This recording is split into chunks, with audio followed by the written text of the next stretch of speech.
Deu um problema na transmissão anterior. Voltei, estou aqui. Como eu estava falando para vocês, aquela música que eu fiz agora há pouco, ela fala muito comigo, porque eu preciso aprender a conhecer o coração do meu Senhor, eu preciso aprender a conhecer quem é o meu Senhor. Entende? Nós precisamos buscar, entender e compreender ao máximo possível esse nosso Senhor. E hoje o texto ele é nítido em dizer, e eu espero que você entenda isso, a respeito dessa música. Boa tarde, Fernando, tudo bem? Já nos falamos hoje e é bom, olha só o que Deus preparou pra gente hoje, né? Pra glória dele. Tirando o calor todo que tá aqui, preciso colocar um ar nessa sala, cara. Tá complicado. Mas eu queria falar com vocês ali em Romanos 7, verso 22. Romanos é algo interessante, né? Porque a partir de Romanos nós tivemos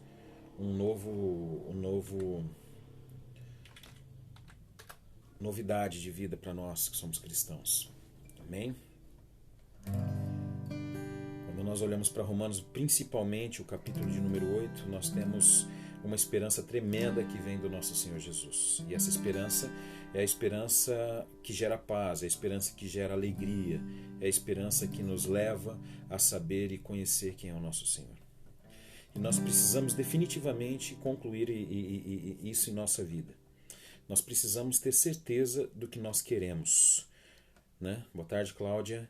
Nós precisamos ter certeza do que nós queremos, porque caminhar com Cristo é algo muito doce, é algo muito gostoso, né? Mas vai ter momentos onde você acha que Ele te abandona. Não, Ele não te abandona, certo? O que nós deixamos para trás, na realidade, é Ele. Porque de repente a coisa está tão boa na nossa vida que nós começamos a viver essa vida. E você vai entender através desse texto. Ó. Vamos ler? Então abre aí sua Bíblia, se você tem Bíblia, seu aplicativo, seja lá. E Romanos 7, verso 22, assim diz Paulo. Porque segundo o homem interior, o que há dentro de mim, tenho prazer na lei de Deus.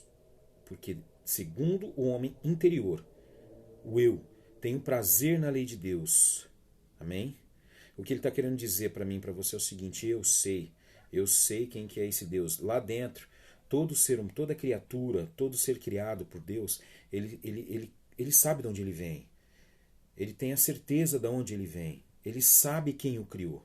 Ele sabe que alguma coisa está errada. Ele sabe que a comunhão dele com esse universo está errada.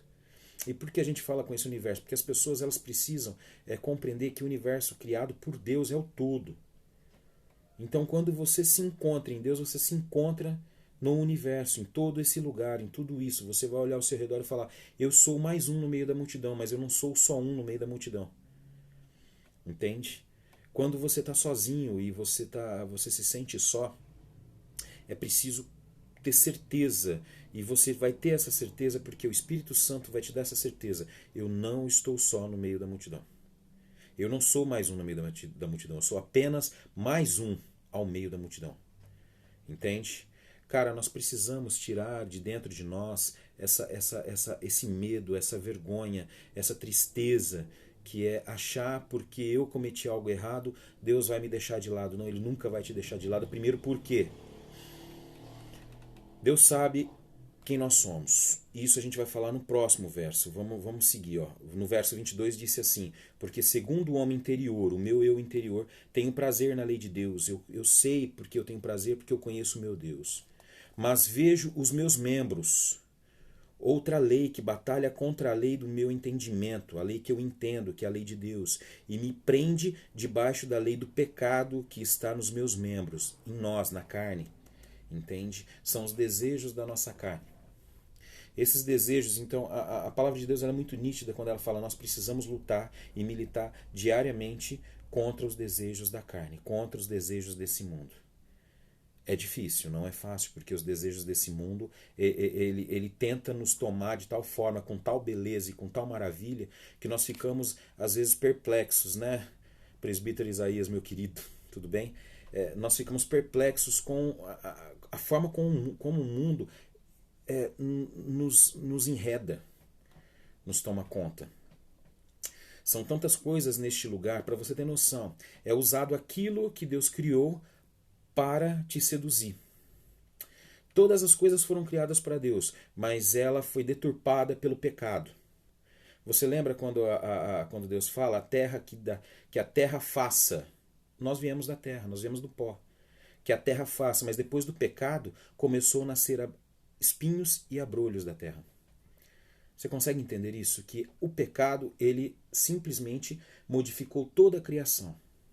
Aquilo que era lindo, que era maravilhoso, que era belo, que era perfeito e agradável para mim e para você, aquilo que Deus preparou de melhor para mim e para você, o pecado mudou. Mas só que aí que está o X da questão. Quando o pecado ele entrou no mundo, ele entrou em nós. Nascemos debaixo do jugo do pecado, dessa lei. E às vezes, por muito tempo, caminhamos debaixo desse jugo do pecado e dessa lei. Da lei do pecado. Por quê? Eu mesmo sou convertido há praticamente 11 anos. Antes disso, cara, eu vivi uma vida muito louca. Certo? Praticamente eu tinha de tudo que eu queria na minha mão. Tudo. A minha profissão me trazia essas benfeitorias, se assim dizer, né? Naquele tempo era. Então, assim, cara, eu praticamente experimentei de quase tudo. Entende? Então, assim, quando eu me converti, eu comecei a olhar para aquilo. Eu comecei a ver que aquilo nunca teve valor na minha vida. E aquilo realmente tomava conta de mim, para você ter noção. Era tão sedutor aquele mundo que você não vê o erro, mas você sente. Porque o quê? Quando você para, no dia seguinte, você olha para tudo aquilo, você fala assim, meu Deus, eu fiz isso, mas ainda continuo vazio. Ainda falta alguma coisa. Eu não vou usar jargões aqui com você, falar assim, aquele vazio é do tamanho de Deus. Não é isso. Tudo o que nós somos, tudo o que nós vivemos tem um propósito, certo? Mesmo você caminhando da forma que você caminha, às vezes a tristeza toma conta, a depressão, tudo isso te leva a se perder cada vez mais nesse caminho. Só que vai chegar um momento que vai acontecer como aconteceu com Paulo, indo para Damasco, certo? Aonde você conhecerá e reconhecerá quem é esse Cristo. Porque na essência você veio e partiu dele, porque todas as coisas foram feitas por ele, para ele e para ele. Entende? É aí que está o X da questão. Nós precisamos começar a entender o princípio de todas as coisas. O porquê que nós somos tão tristes, o porquê que nós somos tão depressivos, tão amargos, Você consegue compreender? Certo? Nós somos pessoas dotadas de diferenças, certo? Uma das outras. Mas essas diferenças, elas se encaixam. Isso é personalidade. É difícil você conviver com determinadas pessoas? Mas precisamos entender que saímos do mesmo lugar. Fomos criados pelo mesmo Criador. A essência do Espírito que está em nós é a mesma. Então isso nos une, de certa forma. Ainda com nossas diferenças e nossa personalidade. Colérica, fleumática, não lembro as outras, tá? Desculpa. Vamos seguir? Começamos ali no versículo 22. Porque segundo o homem interior, eu, o Espírito lá dentro de mim, tenho prazer na lei de Deus, porque eu sei que ela é boa. Mas vejo nos meus membros outra lei que batalha contra a lei do meu entendimento, a lei que eu compreendo, eu entendo que vem do meu Senhor, e me prende debaixo da lei do pecado deste lugar, que está nos meus membros. Miserável homem que eu sou, quem me livrará do corpo desta morte? Você entende? Que miserável homem que eu sou, quem me livrará do corpo desta morte? Isso é Paulo perguntando, quem me livrará disso? Quem me livrará desse negócio que tenta sobrepujar o espírito, que tenta dominar o espírito? Você entende? Só tem uma forma, só uma, E ela é a mais simples de todas. Conhecer e reconhecer quem é Cristo. Não existe nada além disso. Cristo, o Rei, o sacerdote, o profeta, o Salvador. Você consegue entender isso? Ah, isso é balela, Carlão. Isso é balela. Amém. Entende? Amém. Se você acha que é isso, infelizmente, você vai se achar num momento que você vai lembrar e falar assim, ele tinha dito. Sabe por quê? Porque num momento ele vai se colocar diante de ti. E aí mora o perigo. Qual vai ser esse momento? Nós sabemos, e eu creio, nós cremos, né, Isaías, que nós teremos um encontro com o nosso Senhor. E haverá um julgamento. Espero que esse momento não seja esse. Espero que antes disso os seus olhos do Espírito se abram. Espero que antes disso você se entregue totalmente ao nosso Senhor. Não estou dizendo que ao se entregar totalmente ao nosso Senhor, seus problemas aqui neste lugar estarão resolvidos. Tá? Não. Não estarão resolvidos. Aqui não. Lá sim. Entende? O que o cristão vê, a diferença do cristão, do verdadeiro cristão, é que ele olha adiante e ele não fica olhando através dos olhos deste lugar, através dos óculos desse mundo. Não, a gente olha através dos óculos do céu. Porque nós não somos daqui. Somos passageiros nesse lugar. Deus nos deu a dádiva de pisar nesse lugar. Mas a dádiva maior vem após. Ah, mas Carlos, e tudo isso que eu vivi aqui? Tudo isso que você viveu aqui foi uma dádiva. Foi. E por mais que você tenha tristezas, por mais que você tenha alegrias, por mais que a sua família seja perfeita ou seja imperfeita, por mais que o seu casamento esteja sendo bom neste momento ou esteja sendo mal neste momento, é uma dádiva. Basta você e eu, nós aprendermos a lidar com as coisas deste mundo, certo? Porque quando Paulo vir aqui nesse verso 24 do capítulo 7 de Romanos e diz: miserável homem que eu sou, quem me livrará do corpo dessa morte? Ele não está pedindo para morrer. Ele está pedindo para se livrar dessa morte que o mundo coloca diante de nós, que é os nossos olhos olharem para este lugar. E é nós vivermos andando como mortos aqui neste lugar. Temos uma batalha diária, matar nosso eu, o nosso desejo e a nossa vontade, somente Cristo Messias nos ajuda. Verdade, Isaías, é isso mesmo. Nós temos uma batalha. Sabe, Isaías, que eu entendo quando eu leio aquele salmo, ainda que eu ande pelo vale da sombra da morte? Eu entendo esse texto, esse salmo, como se ele fosse todos os dias da nossa vida. Como se nós passássemos por esse vale da sombra da morte todos os dias da nossa vida. Por quê?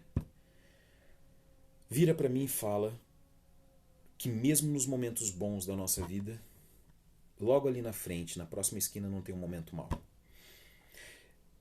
O inimigo da nossa alma, né? Eu não vou fazer aqui que nem Harry Potter, falar ele não pode ser nomeado. Satanás, o diabo, o cramulhão, seja lá qual for o nome dele, ele já é derrotado em nome de Jesus, a gente já sabe disso.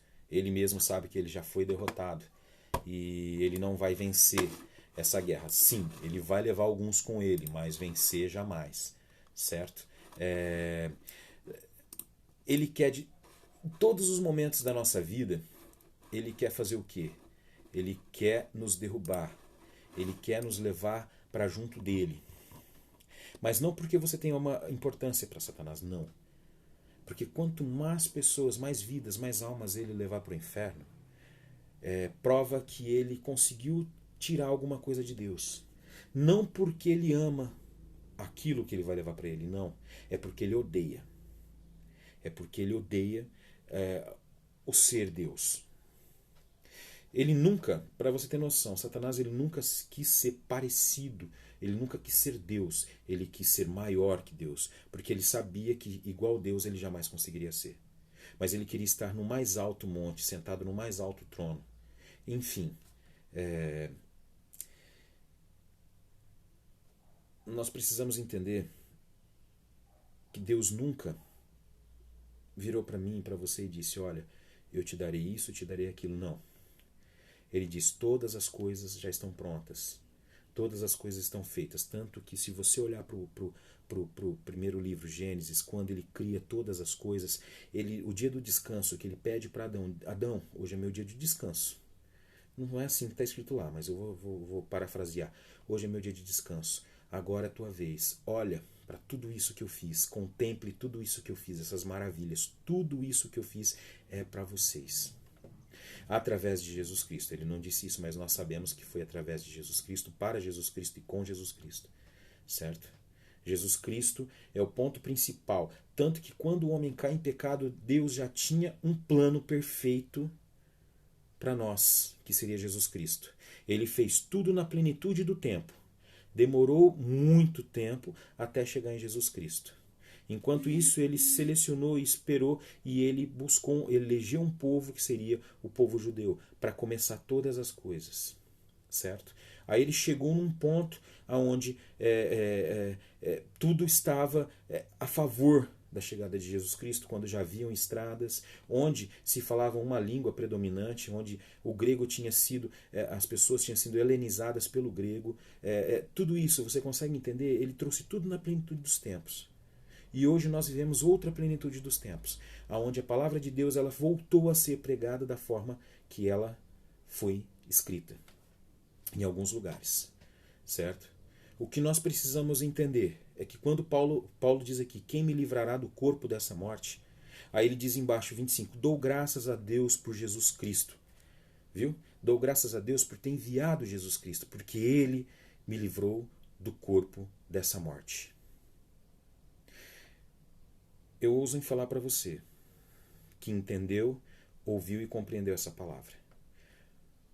Jesus, Ele é o todo da nossa vida. Ele é o nosso Salvador. Ele é o nosso Senhor. Ele, junto ao Pai e ao Espírito Santo, que cria a Trindade, que é um em três e três em um, entende? Assim como nós vivemos a tricotomia, corpo, alma e espírito, certo? Nós precisamos compreender que devemos dar graças a Jesus Cristo por nos livrar do corpo dessa morte. Aquele dia na cruz, quando ele sofre tudo aquilo e termina ali no madeiro pregado, e ele diz, está consumado. É assim, vou te contar. Deus olhou para aquele homem, seu próprio filho, e agradou moê-lo, para que o plano de salvação fosse cumprido na minha e na sua vida. Certo? Então, eu preciso dizer para você, entenda uma coisa. Deus preparou um plano de salvação desde o princípio, quando Adão pecou, e esse pecado veio para nós, imputado em nós, colocado em nós. Certo? Nós andamos vagando por esse mundo, cometemos erros e falhas, ok? Cometemos muitos erros e falhas. E Ele nos chama para sermos novamente reconciliados com Ele, através de Jesus Cristo. Então, eu te pergunto, o que falta, nitidamente, sinceramente, o que falta para você se entregar totalmente a esse Cristo? Eu digo, é uma pena que poucos verão esse vídeo. Os poucos que estão vendo esse vídeo, eu creio que a palavra vai tocar. Os poucos que estão vendo esse vídeo, eu creio que o Espírito Santo vai falar com eles, certo? E eu queria trazer uma novidade. Capítulo 8 de Romanos, muito importante. E assim diz o capítulo 8, verso de número 1. Portanto, agora, entenda bem, depois que ele diz ali no verso 25, dou graças a Deus por Jesus Cristo, nosso Senhor, assim que eu mesmo, com o entendimento, sirvo a lei de Deus, mas com a carne, a lei do pecado. Portanto, agora, nenhuma condenação há para os que estão em Cristo Jesus, que não andam segundo a carne, mas segundo o Espírito, porque a lei do Espírito da vida, devida em Cristo Jesus, me livrou da lei do pecado e da morte. Você entende isso? Olha só, vamos ler de novo. Dou graças, verso 25, dou graças a Deus por Jesus Cristo nosso Senhor, assim que eu mesmo, com o entendimento, sirvo a lei de Deus, mas com a carne a lei do pecado. Portanto, agora, nenhuma condenação há para os que estão em Cristo Jesus, que não andam segundo a carne. Não andam segundo a carne. mas segundo o Espírito, porque a lei do Espírito da vida em Cristo Jesus me livrou da lei do pecado e da morte. Crê em Cristo. Crê nessa palavra com todas as forças do seu entendimento, certo? Quando nós buscamos a Cristo e reconhecemos a Cristo como quem Ele é em nós, a partícula inicial de todas as coisas vem dele. Para Ele. Deus criou tudo isso para Ele, certo? Então, assim, você foi feito e gerado dele. Dentro de você a essência dele vive. Esse é o Espírito Santo derramado sobre a nossa carne. A promessa lá em Joel, em vários outros lugares, que o Espírito Santo seria derramado sobre toda a carne. Toda a carne, sem exceção. Mas, infelizmente, alguns ainda vão viver no corpo dessa morte. É por escolha? Não sei. É teologia arminiana ou calvinista? Não sei. Entende? O que eu sei é o seguinte: uns foram criados para a morte, outros não. Me desculpa. Mas por que não, Carlos? Porque você não quis abrir seus olhos no momento certo. Você não quis viver essa realidade. Verso 3: Porquanto o que era impossível à lei, visto como estava enferma pela carne, Deus enviando o seu Filho em semelhança da carne do pecado, pelo pecado condenou o pecado na carne. Cara, isso é tremendo. Para que a justiça da lei se cumprisse em nós, que não andamos segundo a carne, mas segundo o Espírito. Entende isso? Quando você vive segundo o Espírito, essa lei ela vai ser cumprida na carne, mas na carne não me interessa. Me interessa no Espírito, porque o Espírito ele tem que sobrepujar essa carne. Em determinado momento você tem que, cara, vencer todos os medos, todas as angústias, todas as seduções desse mundo, certo? Mas eu creio piamente que você vai vencer. Porque eu venci. Porque Jesus Cristo venceu o mundo. Sejamos semelhantes a Cristo. Ou sejamos, assim como o próprio Paulo fala, sejam semelhantes a mim como eu sou semelhante a Cristo. Não igual a Cristo, porque nós não vamos chegar a esse ponto aqui neste lugar, mas o mais próximo que nós conseguimos. Entende? Cadê? Romanos 8. Não consigo encontrar aqui agora. Mas existe um Deus que vai cumprir essas coisas em você. Amém? Gente, vou nessa, tá? Que Deus os abençoe.